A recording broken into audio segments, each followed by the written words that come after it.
I got into Riverside earlier than I planned. Still daylight. Everything looked open, spread out. Nothing about it stood out right away. It felt like a place you pass through more than stop in. I almost kept driving, but I didn't. I pulled off near downtown and started walking. That's when it changed.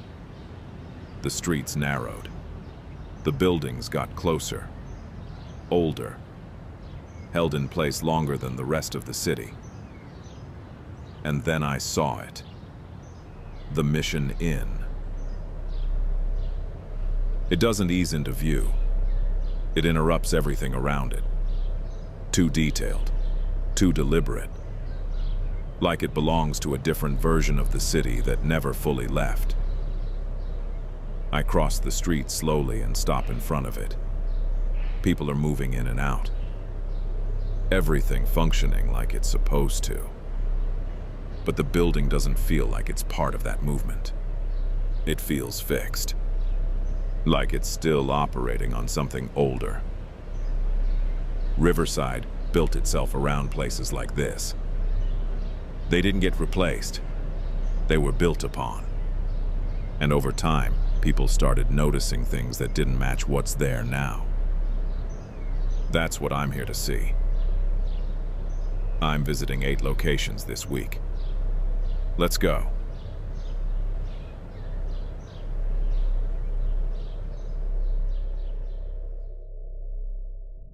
I step in through the main entrance, just off the street.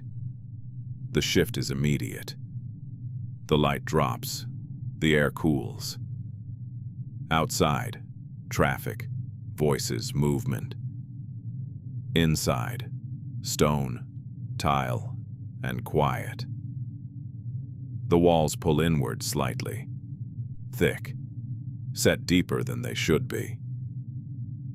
I stop just past the doorway and look back. The street is still there, but it already feels separate. Nothing here moves in a straight line. Corridors bend without warning. Archways open into interior courtyards.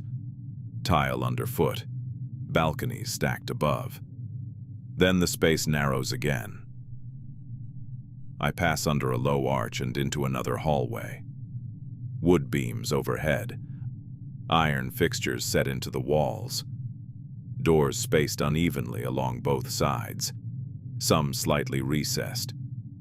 Others flush with the wall. It feels like parts of the building were added without clearing what was already there.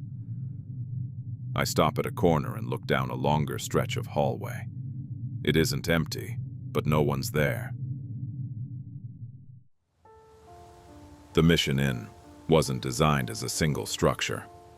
It grew over time, room by room, wing by wing. What started as a small hotel expanded into something much larger, connecting courtyards, towers, corridors, and private rooms into a single space. There's no single layout that defines it, just additions layered over decades. People pass through constantly. Guests staying for a night. Staff working the same routes every day. The structure adapted around them, but nothing was cleared to make room. On the upper floors, there's a room tied to Alice, the sister of Frank Miller, the owner and chief developer of the Mission Inn, who died in 1935. Guests placed there describe a presence that doesn't move through the building. It stays in the room. Cold spots form without spreading. Lights shift briefly, then return to normal. And at times, the sense that someone else is there becomes difficult to ignore. Not passing through, just remaining.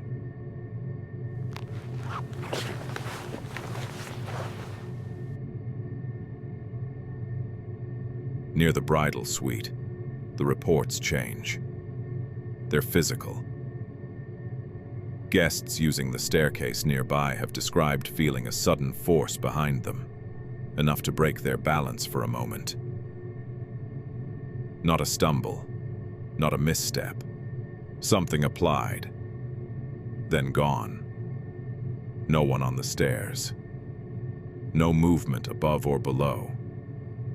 Just the space returning to stillness.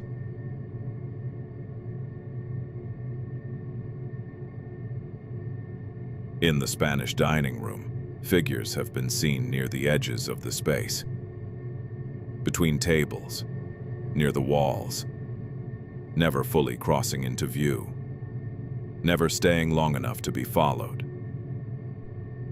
And outside that room, through the corridors, there are smaller disturbances that don't stay in one place. Footsteps when no one is on the floor. Objects slightly out of position. Lights flickering in sections that were stable minutes before. Nothing sustained, nothing that builds. Just brief interruptions, like the building is still being used alongside everything else.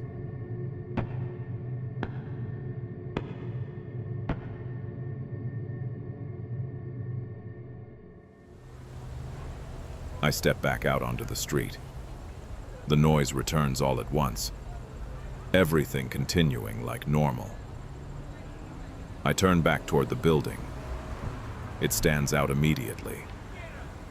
Not one structure, but a series of spaces that never fully settled into each other. I stand there a moment longer, because inside, it didn't feel empty. The reports stay in certain sections, like whatever remains here doesn't move freely through it. Standing out here, that starts to make more sense, because this place was built in pieces, and whatever is still inside doesn't feel like it leaves the section it's in. I leave it there and keep moving.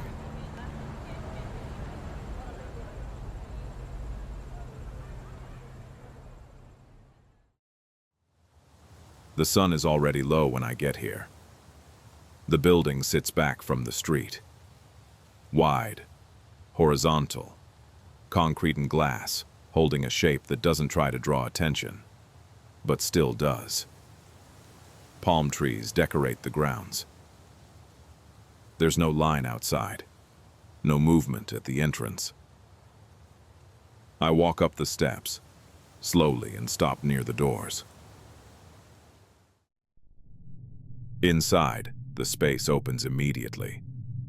The floor stretches forward into rows of seating. The main floor can accommodate all kinds of events and setups. The stage holds the far end. Raised. Still. Everything in the room points toward it. Chandeliers and warm lighting give this space a very welcoming feeling. The building opened on November 12, 1928. A municipal auditorium, built to hold large crowds in a single shared space. It was also intended as a memorial. 87 service members from Riverside County killed during World War I. Their names tied to the structure from the beginning. The building itself was designed by Arthur Benton, then completed by G. Stanley Wilson after his death. Both had worked on the Mission Inn, just a few blocks from here. The land was donated by Frank Miller. Gardens were planned around it. Fountains, a waterfall. Inside, about 1,400 seats. Over time, the events changed. Charity shows, performances, the Riverside Philharmonic. Different audiences, different reasons for being here. There are reports tied to the main seating area. A figure, described as a woman in white, seen near the aisles close to the stage. Not moving quickly, not crossing the room, just present within the space. Witnesses describe seeing her for a moment, then losing sight of her without a clear exit. No door opening. No movement between rows. Just gone.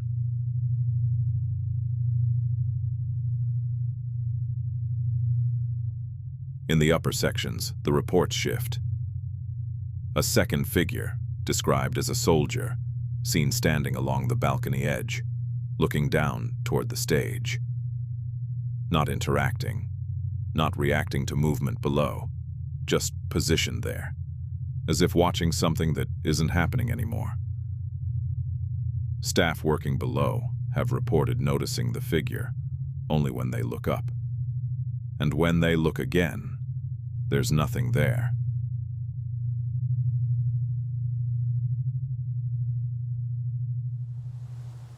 I step outside, and the space releases all at once. I turn back toward the building. From the street, it reads the way it should. No movement, no indication of anything ongoing. But inside, everything is fixed. And the reports follow that. The figure near the aisles, never crossing the room. The one above, always at the edge of the balcony, looking down. They don't move through the space.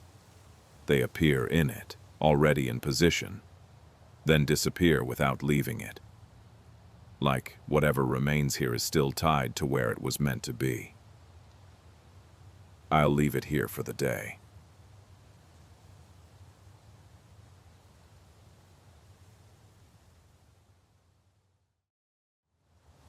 I reach the campus during the day. Open walkways, students moving between buildings. Everything active.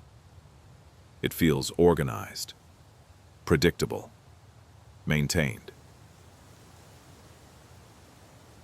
I walk past a few of the main buildings and slow down near the older section. The architecture shifts slightly. Less uniform. Older materials mixed in with newer construction. Nothing marked. Nothing drawing attention. But I stop anyway, because this is where it's supposed to be. At ground level, everything looks complete. Paths connect cleanly. Buildings sit where they should. No gaps, no exposed structure. But the longer I stand there, the more it feels like something is missing. Not removed, just covered. I walk along the edge of one of the buildings and look down the line of the foundation. There's no visible entrance, no access point, but the space doesn't feel solid, like there's more to it than what's above ground. Before the campus was here, this section of land was used differently during the early 1900s. There are stories tied to it. About an asylum that once stood here. Patients kept away from the rest of the city. Some accounts say the structures weren't fully removed, that parts of them were sealed, built over, that what changed was only what's visible above ground, and that whatever existed below didn't follow that change. There's no clear record tying it all together, but people have described a mysterious maze of catacombs that exists underground here. There are reports tied to the basement level, where access to the catacombs still exists. At night, people working in that area describe hearing knocking from the other side of the door. Not random, measured, like someone trying to get out. When the door is checked, there's no one there, but the temperature shifts immediately.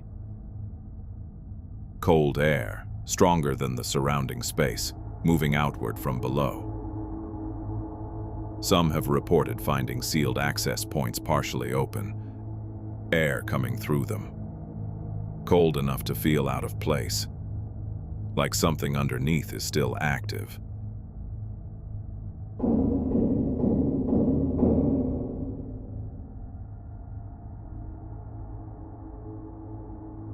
There are also accounts from people who went further into the lower passages, what used to connect the original structure beneath the building. They describe seeing movement within the corridors. Figures, not clearly defined, moving through the space as if it were still in use. Not reacting, not acknowledging anyone present, just continuing forward through routes that don't connect anymore. Some say the figures pass through sections that are no longer accessible, disappearing into walls or turning into spaces that no longer exist.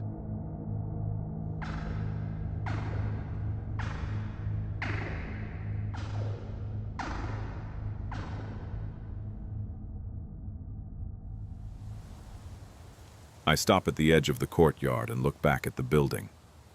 From here, it feels normal, structured, exactly what it's supposed to be. Nothing moves, nothing shifts.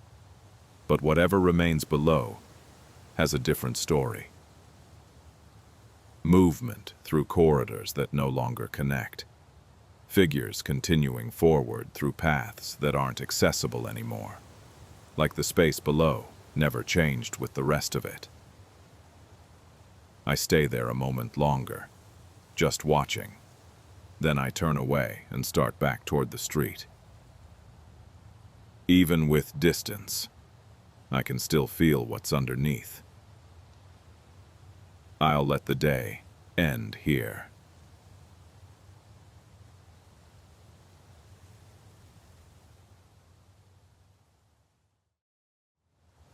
I get to the groves just before sunset. The roads widen again, less dense, more space between everything. The houses thin out until they stop, and then it opens. Rows of trees, evenly spaced, stretching out farther than they need to. I pull over near the edge and step out. There's no barrier, no clear boundary. Just the grove starting where the street ends. From a distance, it looks uniform, ordered, each row aligned. But walking into it, that order breaks down. Light cuts through unevenly, blocked, then open. The ground shifts underfoot, dry in some areas, packed in others. I move a few rows in and turn back toward the road. It's still visible, but it already feels farther away. The sound changes first. Traffic fades. Wind moves through the trees. Not consistently. Some sections stay still. Others move. This area has been used for agriculture long before the surrounding development reached it. Groves like this define the region. Structured land, measured growth. But not everything that happened here was part of that. In 1979, this section became associated with a fatal incident. A young girl was killed here. Her body left in this area. What happened stayed tied to the land. There are reports tied to a specific section within the grove. A shift in the environment. People walking through it have noticed fog settling low to the ground, holding in place even when the surrounding area is clear. It doesn't move with the wind, doesn't spread, just stays contained to that space, and within it, a consistent feeling of being watched. Not from a distance, from somewhere between the rows. No movement, no sound, just the sense that something is there.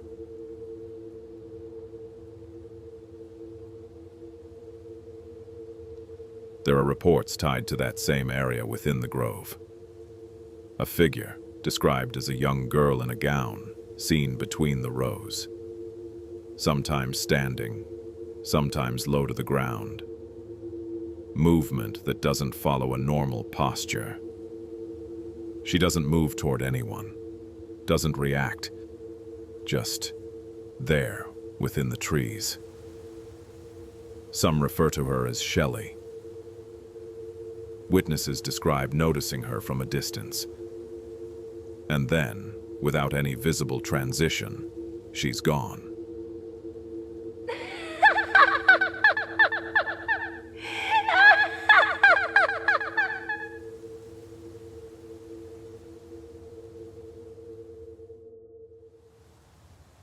I step back toward the edge of the grove and stop before reaching the road. If you didn't walk into it, you wouldn't notice anything. I look back once, trying to find the spot. But I don't see anything from here. Just the same rows repeating. And that's what stands out. Because the reports don't move with you. The fog stays in one section. The figure appears in another. It doesn't follow, doesn't shift outward. It stays where it was seen, contained to that part of the land. Whatever's in the grove stays there. I'm done here.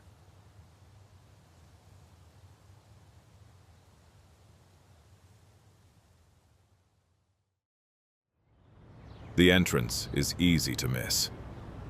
Low fencing, a simple opening off the road. The space opens wider than expected. The park is massive. Sections of graves laid out in blocks, aligned with the surrounding streets. Maintained ground, even spacing. Palm trees spread across the area. I head inside. The ground looks level at first, but it gradually rises toward Mount Rubidoux. A slight incline, just enough to shift the layout. Sections break into clean blocks, defined by streets on all sides. Graves arranged in straight lines. Consistent spacing, maintained. Roads cut through the cemetery like extensions of the neighborhood. I move between the markers slowly. Older and newer sections blend together, but the structure stays the same. Everything holds its position. Nothing shifts out of place. I stop and look across the grounds. The grid stays consistent. Even with the slope, nothing breaks. It all holds. This land was set aside for burial in the 19th century, before the surrounding area developed around it. One of the earliest cemetery spaces in Riverside, used continuously as the city expanded. Not built all at once. Sections added. Plots filled over time. The layout reflects that. Extended, not planned. More than 27,000 people are interred here now, many tied directly to the city's formation. John Wesley North, Riverside's founder. Luther and Eliza Tibbets, linked to the citrus industry. Frank Miller, creator of the Mission Inn. G. Stanley Wilson, whose architecture shaped the city. Others connected to land, water, and business, placed here across decades. Not grouped by era, just added as time moved forward. And now, all of it exists in the same space. There are reports tied to the older mausoleum structures. People walking near that section have described hearing voices. Low, indistinct, but close enough to feel directed. As if coming from just behind them or just beyond the wall. When they stop to listen, the sound cuts off. Others describe movement near the entrances. Figures forming briefly along the edges of the structure. Held close to the walls contained within that space. Seen for a moment at ground level. Then gone without any clear shift or transition.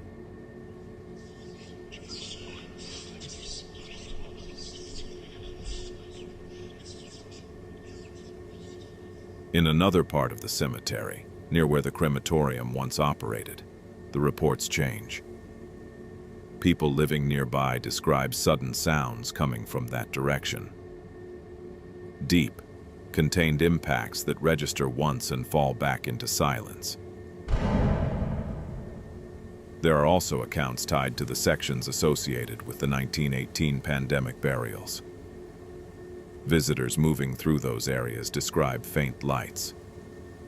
Small, suspended, holding for a moment before fading. At times, a low mist forms close to the ground. Green in tone, thin but defined, separate from the surrounding air. It stays within those sections, then eventually just fades away.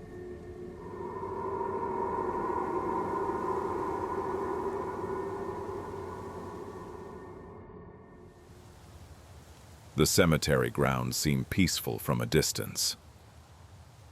But inside, that doesn't always hold. The reports suggest that certain areas come alive when visitors leave. Each one holding its own activity, separate from the rest. Like the space was never unified, and neither is what remains in it. I stand there a moment longer, then turn back toward the road. The streets are quiet, graves are still. But inside the grounds, sometimes it's a different story. That's enough for today.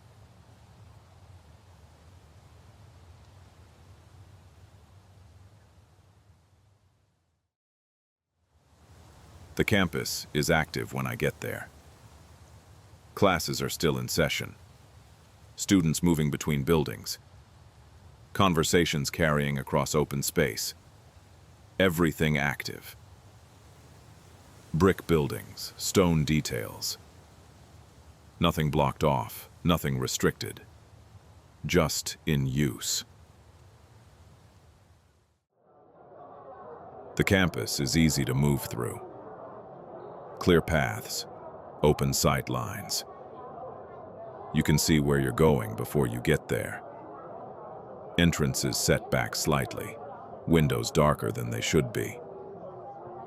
I step closer to one of them and look inside. Nothing unusual, but the reflection holds longer than expected, like the space behind the glass isn't fully visible. I move along the walkway toward a quieter section.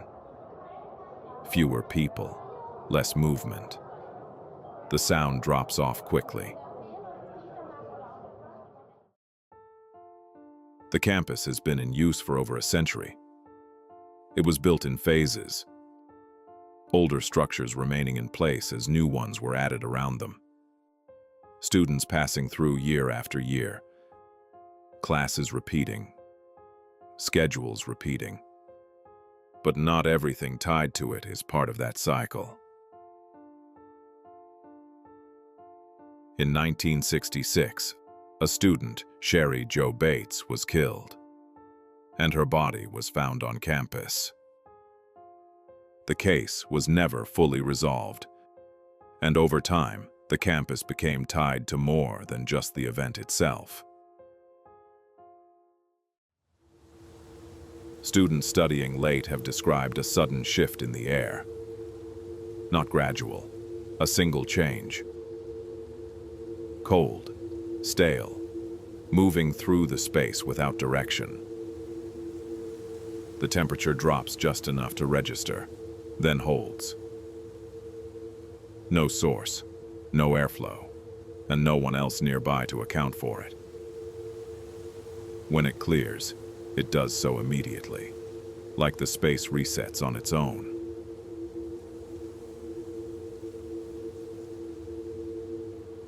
Across other parts of the campus, the reports are less contained. Figures seen at a distance. A woman in white moving near the older walkways. Just crossing through areas, then disappearing when spotted.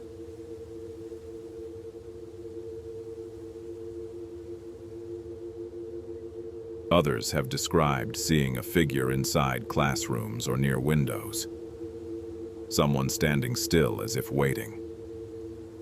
When they look again, the space is empty. No one entering, no one leaving, just the normal flow of the campus continuing around it.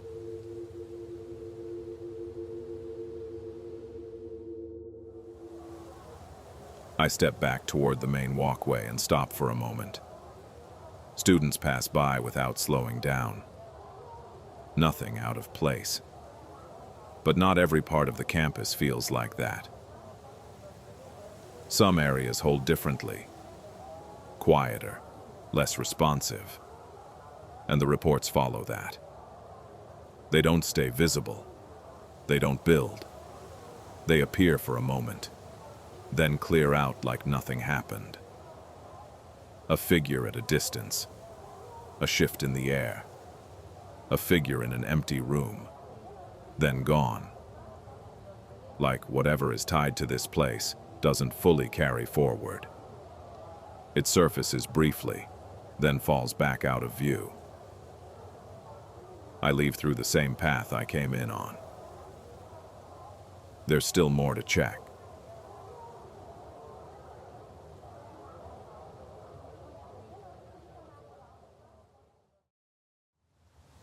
The house comes into view before I reach it. It sits just off Magnolia Avenue, set back slightly from the street. Framed. Everything around it feels modern, but the house doesn't follow that. Steep roof lines, detailed trim, layered woodwork that doesn't simplify from a distance. I stop at the edge of the property and look at it for a moment. It doesn't blend in. It holds itself apart. Inside, the space is contained.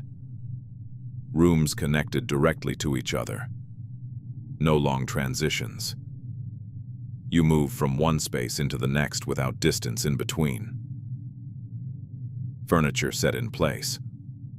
Objects arranged as if they still belong to someone. Nothing feels staged, just held.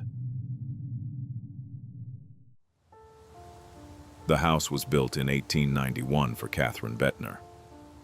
A private residence. Not repurposed, not expanded. It remained what it was built to be. Rooms used for specific purposes. Spaces defined by how they were occupied. Over time, the house became preserved, maintained as a museum. But the layout didn't change. The structure stayed intact, and so did the boundaries between each space. There are reports tied to the main rooms, especially the parlor. Visitors have described feeling unwelcome in that space. Not gradually, immediate. A sense that they've entered somewhere they're not supposed to be. Some have reported seeing a figure positioned within the room. Not moving, not approaching, just present, watching from a fixed point inside the space. When they step back out, the feeling drops off, as if it doesn't follow past the doorway.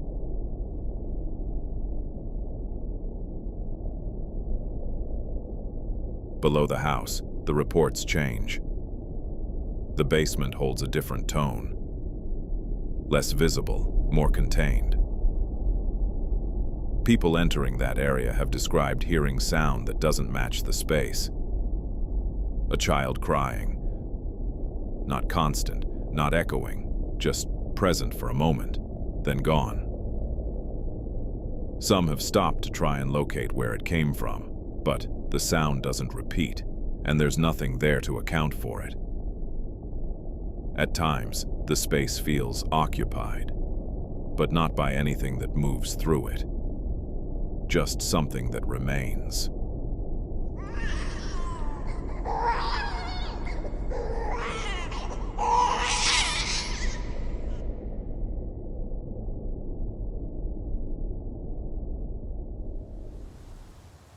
I step back onto the front walkway and turn toward the house.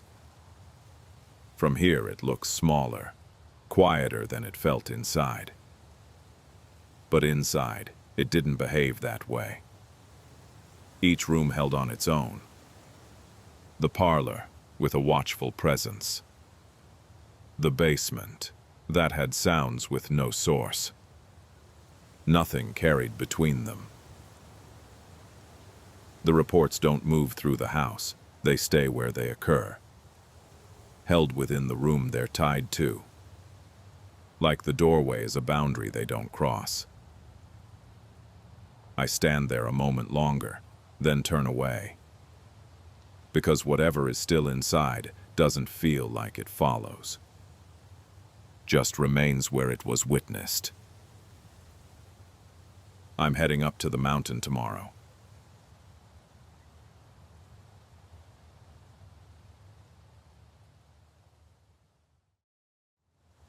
The sun sets just as I reach the base of the mountain.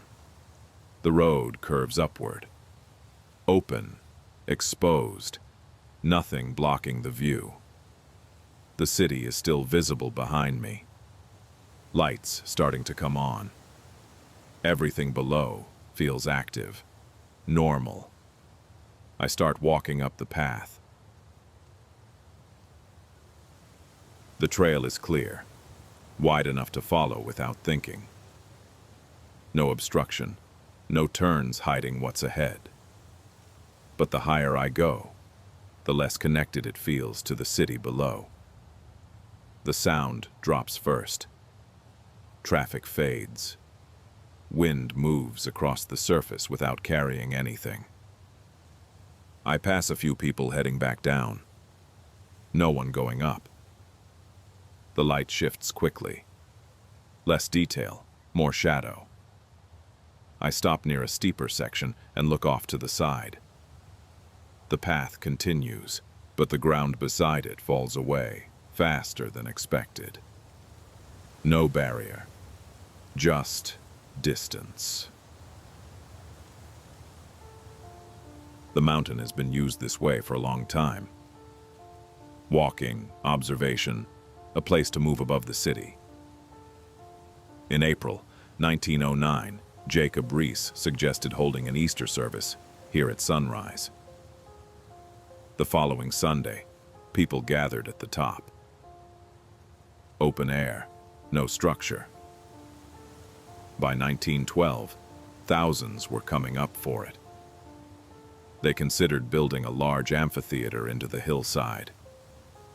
It never happened. The space stayed unchanged, but the crowds kept growing. Trolleys brought people in.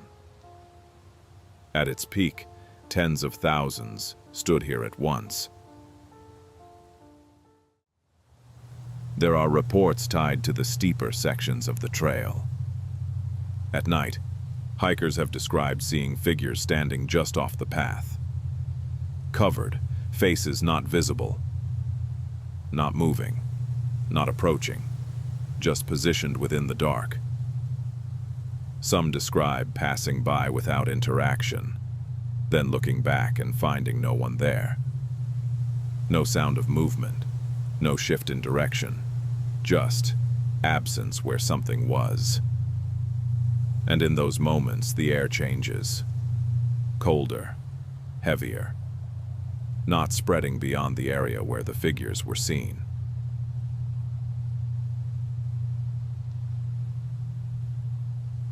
Other reports come from the less traveled sides of the mountain, away from the main path. Sounds carrying upward without a clear source. Voices, low, rhythmic, not loud enough to follow precisely, but structured, repeating. Some have described hearing what sounds like activity taking place out of view, then stopping completely when approached. No one present. No indication that anything had been there. Only the space returning to stillness.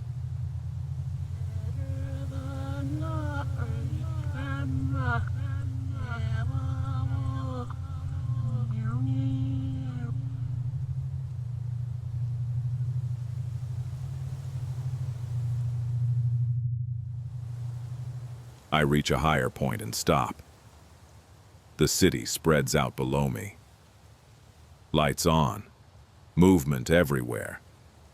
From here, everything looks connected. But up here, it doesn't feel that way. The space sits apart, and the reports follow that. They stay off the path. Figures positioned just outside it, not moving closer. Sounds contained to certain areas, appearing, then stopping without anything to follow. I stand there a moment longer, then turn and start back down. I don't look back again.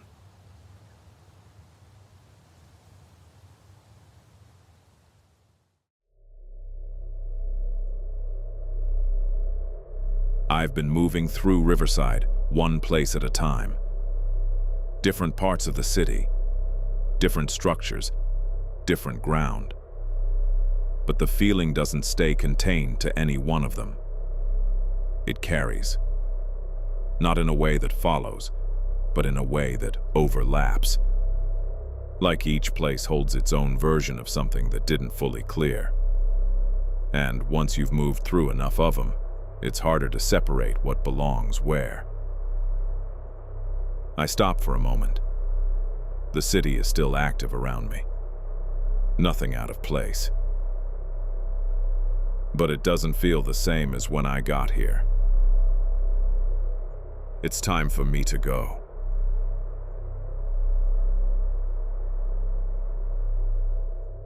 Have you experienced anything paranormal in Riverside? Let us know in the comments. Like and subscribe for more haunted content. And until next time, have a good night.